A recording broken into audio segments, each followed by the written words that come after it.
ఎవరిదో ఆస్తి గురించి మీ నాన్న సర్టిఫికేట్ ఉంటే ఎవరిని అమ్ముకోవచ్చు. అంతా దీనికి ఏమి నో అబ్జెక్షన్ సర్టిఫికేట్ మాము. ఆ నో అబ్జెక్షన్ సర్టిఫికేట్ నువ్వు అనేది నా పేరు మీద 2 ఇండ్లు రాసేయాలా, గణేష్ నగర్ రాసేయాలా, బండి పైన రాసేయాలా. ఎందుకంటే అవన్నీ నీ పేరు మీద ఉంటే పింఛన్ రాదు.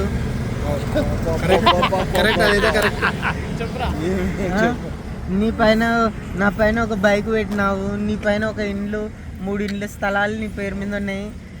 ఫోను బజాజ్ ఫైనాన్స్లో ఫోన్ తీసుకున్నావు, అవన్నీ నీ పేరు మీద ఉన్నాయి. అవన్నీ నా పేరు మీదకి వేస్తే నీకు పింఛన్ వస్తుంది. నాకు పింఛనే అవసరం లేదు. నాకు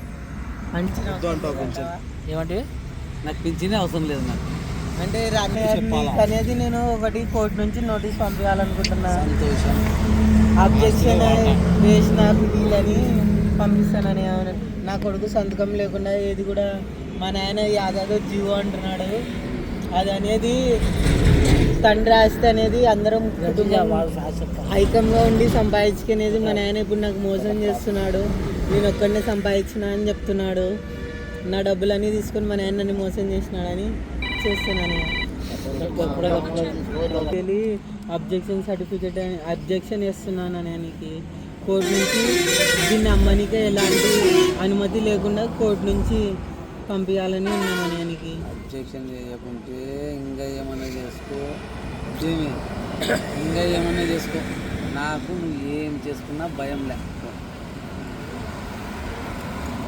నేను నా చాతైన పని చేసుకోపో. అంటే నువ్వు మాకు మోసం చేసినావని కూడా పిటిషన్ ఏమన్నా చేసుకుంటున్నా కదా. నీ బుద్ధి కూడా లేదు. నీకు ఎన్ని రూల్స్ తెలిసింటే, ఎన్ని లా పాయింట్లు తెలిసింటే అన్ని కేసులు వేసుకోపోయినాను. కేసు ఏంటని ఒకటే వేస్తా. ఏమని వేస్తా అంటే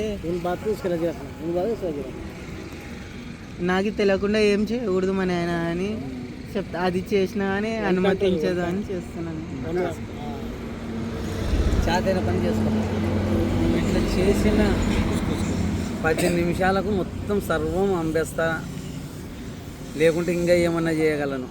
నువ్వేం చేసినా నా సంతకం లేకుండా ఏం చేసుకోలేవు. సరే సరే, ఎవరికైనా అడుగు. సరే జీవోలు చూపిస్తాను. అక్కడ జీవోలు ఎన్నో చూడు తీ. నేను దాన్ని ఎప్పుడో చదివినా. చదివింటే సంతోషం. చదువు దాన్ని ఇంకా లేదు. నాకు చదువు రాదు. ఎప్పుడు వచ్చిందో దాన్ని మొత్తం డీటెయిల్స్ చదువు.